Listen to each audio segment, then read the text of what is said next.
Madam Speaker, I shall now present my tax proposals. Taxation are important for every economy.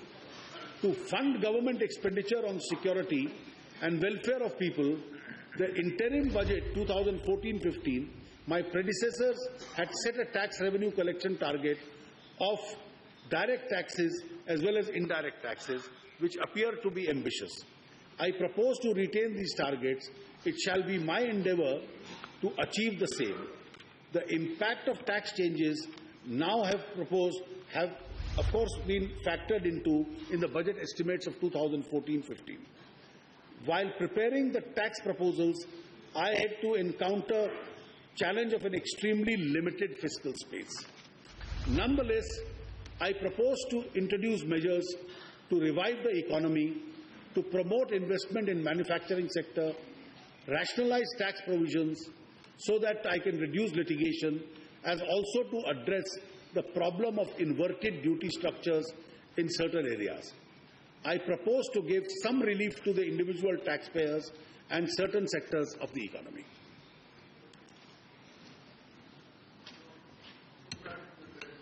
Direct taxes. Let me begin with the direct taxes. Madam Speaker, I do not propose to make any changes in the tax rate. However, with a view to provide small and marginal taxpayers and relief to small and marginal taxpayers and senior citizens, I propose to increase the personal income tax exemption limit by rupees 50,000, that is from rupees 2 lakhs to rupees 2.5 lakhs in the case of all individual taxpayers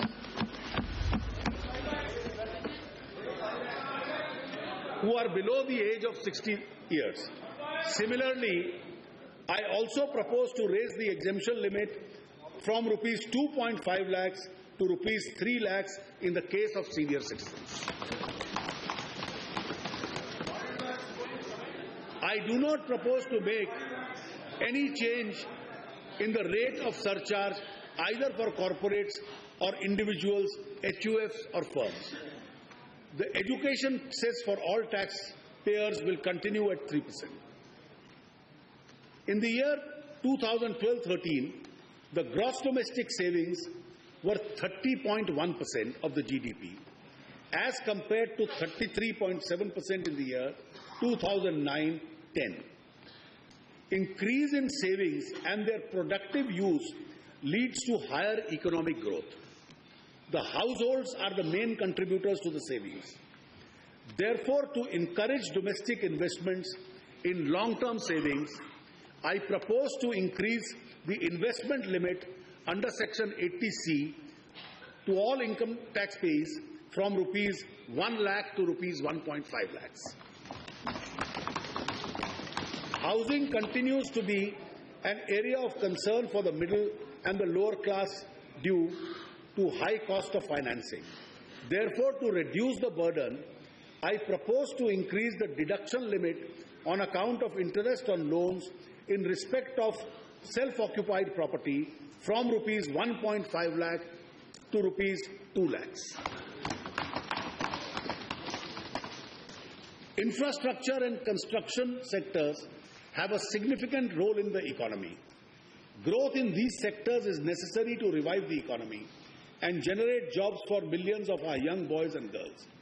As stated earlier, with a view to attract large-scale investment in these sectors, I have provided a conducive tax regime for infrastructure investment trusts and real estate investment trusts to be set up in accordance with the regulations of the Securities and Exchange Board of India. The manufacturing sector is of paramount importance to our economy. This sector has a multiplier effect on creation of jobs. Last year, an incentive in form of investment allowance to manufacturing companies which invest more than 100 crores in plant and machinery during the year 1st April 2013 to 31st March 2015 was announced. Considering the need to incentivize smaller entrepreneurs, I propose to provide an investment allowance at the rate of 15% to a manufacturing company which invests more than 25 crores in any year in plant and machinery. This benefit will be available for 3 years, that is investment up to 31/3/2017. The scheme announced last year will continue to operate in parallel till 31/3/2015. I also propose to extend the investment-linked deduction to 2 sectors, namely slurry pipes for transportation of iron ore and semiconductor wafer fabrication manufacturing units. This will boost investment in these 2 sectors. Supply of power continues to be a major area of concern for the country. Therefore, instead of the annual extensions, I propose to extend the 10-year tax holiday to undertakings which begin generation, distribution and transmission of power by 31/3/2017. The stability of our policy will help investors to plan their investments better. Foreign portfolio investors who have invested more than 8 lakh crores, that is about $130 billion in India, one of their concern is uncertainty of taxation on account of characterization of their income. Moreover, the fund managers of these foreign investors remain outside India under the apprehension of their presence in India may have adverse tax consequences. With a view to put an end to this uncertainty and to encourage these fund managers to shift to India, I propose to provide that income arising out of portfolio investors with transactions in securities will be treated as capital gains. The concessional rate of tax of 15% on dividend received by Indian companies from foreign subsidies has resulted in enhanced repatriation of funds from abroad. I propose to continue the concessional rate of 15% foreign dividends without any sunset date. This will ensure stability of taxation policy. In order to augment long-term foreign borrowings for Indian companies, I propose to extend the eligible dates of borrowings in foreign currency from 31/6/2016 to 30th June 2017. From 30th June 16 to 17 for a concessional rate of 5% on interest payments. I also propose to extend this tax incentive to all types of bonds instead of only infrastructure bonds. I hope this measure will enable the companies to step up their investments in India. In order to reduce litigation on transfer pricing issues, I propose to make certain changes in transfer pricing regulations. An advanced pricing agreement scheme was introduced in the year 2012. It has received a good response. I propose to strengthen the tax administration set up by the APA to expedite the disposal of applications. Further, I propose to introduce a rollback provision of the APA scheme so that the APA entered into for a future transaction may also be applied to international transactions undertaken in the previous 4 years to specified circumstances. In order to align transfer pricing regulations in India with the best available practices, I propose to introduce range concept for determination of arm's length price. However, the arithmetic mean concept will continue to apply where the number comparable is inadequate. The relevant data under analysis and appropriate rules will be prescribed. As per the existing provisions of the transfer pricing regulations, only 1 year data is allowed to be used for comparable analysis with some exception. I propose to amend this regulation to allow use of multiple year data. Necessary legislative amendments to give effect to the above proposals, including those relating to Authority for Advance Ruling, Income Tax Settlement Commission, will be moved in the current session of Parliament.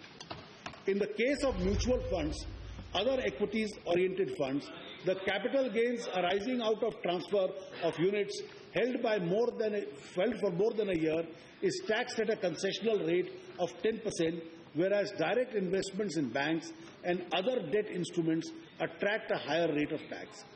This allows tax arbitrage opportunities. This arbitrage has hardly benefited retail investors as their percentage is very small amongst the mutual fund investors. With a view to remove this tax arbitrage, I propose to increase the rate of tax for long-term capital gains for 10% to 20% on transfer of units of such funds. I propose to increase the period of holding in respect of such units from 12 months to 36 months for this purpose. In the year 2003, a tax liability on income by way of dividend was shifted from the shareholder to the company. The shareholder was required to pay tax on gross dividends, but now the company pays tax on dividend amount net of taxes. Similarly, in the case of mutual fund, income distribution tax is paid on the income distributed net of taxes. I propose to remove this anomaly both in the case of the company and the mutual fund. Currently, where the assessee fails to deposit, deduct and pay tax on specified payments to residents, 100% of such payments are not allowed as deduction while computing this income. This has caused undue hardship to taxpayers, particularly where the rate of tax is only 1 to 10%. I propose to provide that instead of 100%, only 30% of such payments will be disallowed. The Direct Tax Code 2010 has lapsed with the dissolution of the 15th Lok Sabha. Having considered the report of the Standing Committee and the views expressed by the stakeholders, my predecessor had placed a revised code in public domain in 2014. The government shall consider all comments received from stakeholders on the revised code. The government will also review the DTC in its present take and take a view in the whole matter. Income Tax Department is expected to function not only as an enforcement agency but also as a facilitator. A number of Aikar Seva Kendras have been opened in different parts of the country. I propose to extend this facility by opening 60 more such Seva Kendras along with the current financial year to promote excellence in service delivery. The focus of any tax administration is to broaden the tax base. Our policy thrust is to adopt a non-intrusive method to achieve this object. In this direction, I propose to make a greater use of information technology techniques. The net effect of the direct tax proposals is a revenue loss of rupees 22,200 crores. Indirect taxes. I now turn to indirect taxes and shall begin with custom duties. Manufacturing sector is under a stress due to the variety of reasons. To boost the domestic manufacturing sector and also to address the issue of inverted duties, I propose to reduce the basic customs duty on fatty acid crude palm styrene RBD and other palm sterenes specified industrial grade crude oils from 7.5% to nil for manufacture of soaps and oleochemicals. Crude glycerine from 12.5% to 7.5% and crude glycerine used in manufacture of soaps from 12.5% to nil. Steel grade limestone and steel grade dolomite from 5% to 2.5%. Battery waste and battery scrap from 10% to 5%. Coal tar pitch from 10% to 5%. Specified inputs for manufacture of spandex yarn from 5% to nil.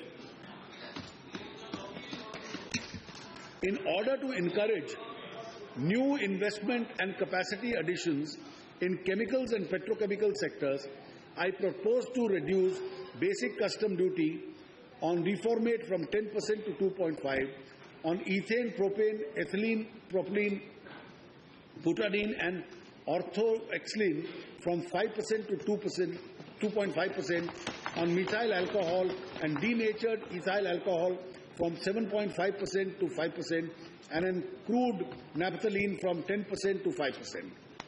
The demand of the electronics is growing very fast.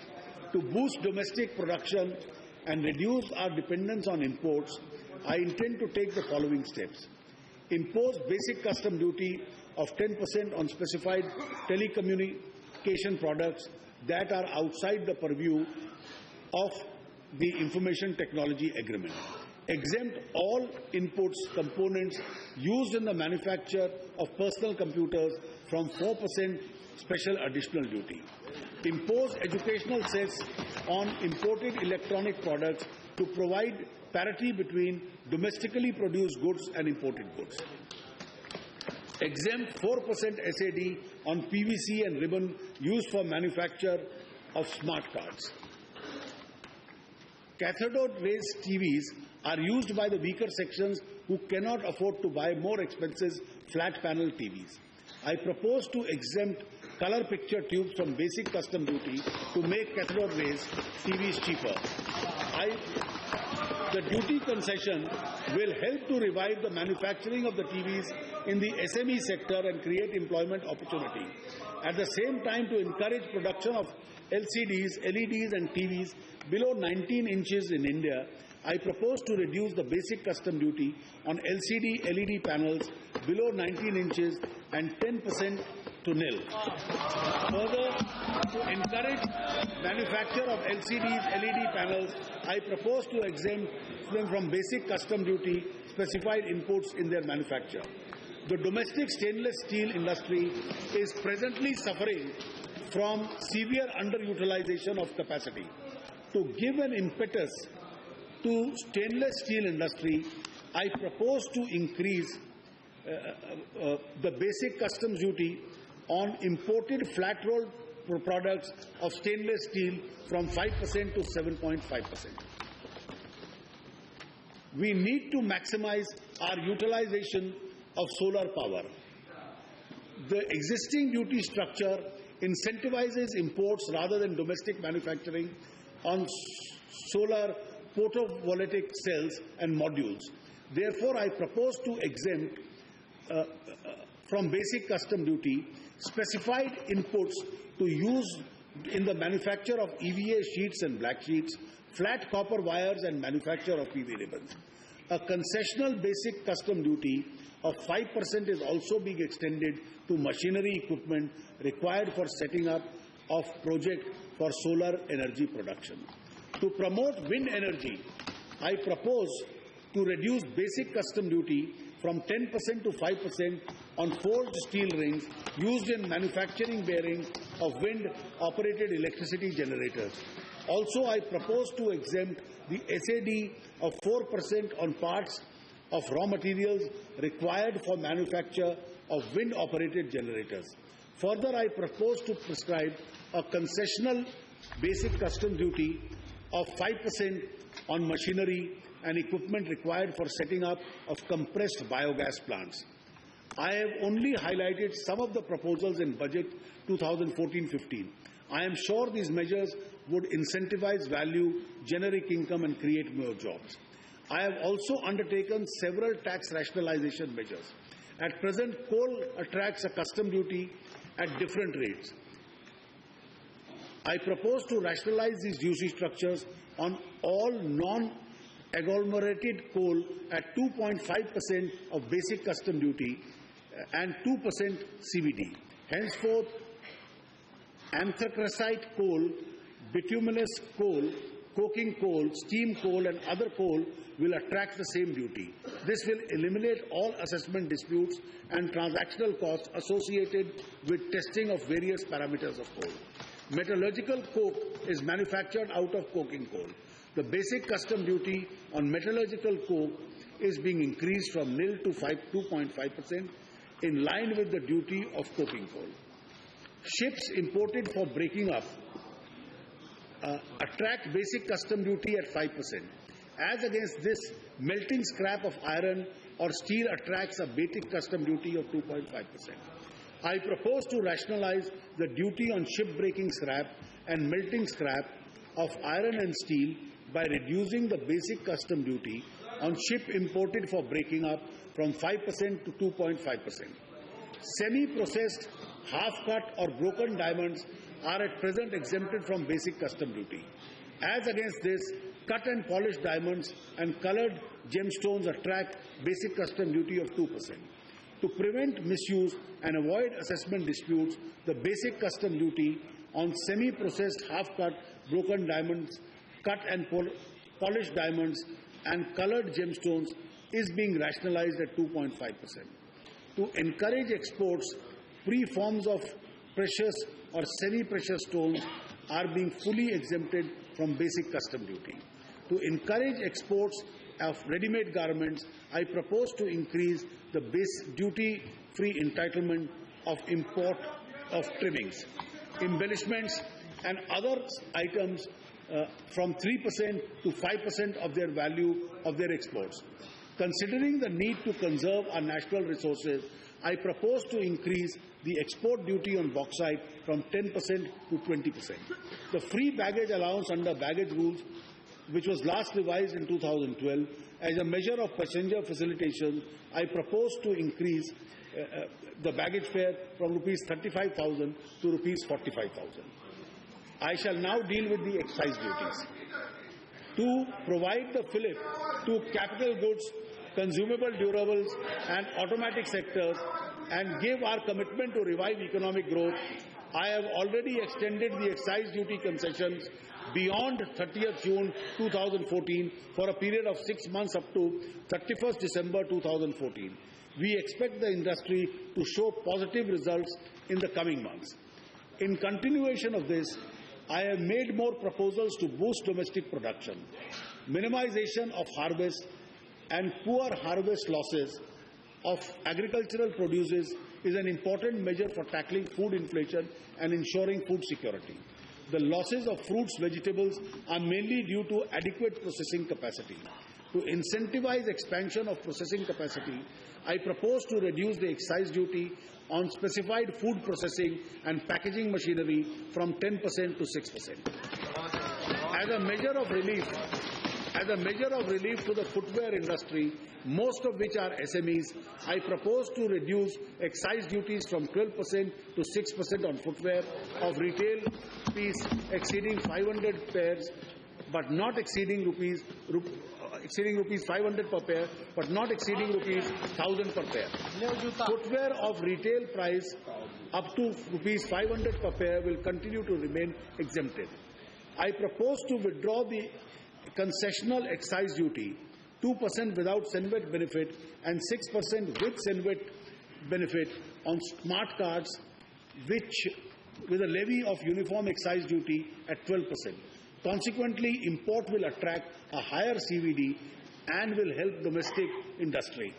To develop renewable sources of energy, I propose to exempt from excise duty EVA sheets and solar black sheets with specified inputs used in manufacture. Solar tempered glass sheets in manufacture of solar photovoltaic cells and durables. Flat copper wires for manufacture of PV ribbons for use in solar cells and modules. Machinery and equipment required for setting up of a project of solar energy production. Forged rings used in the manufacture of bearings for wind-operated generators.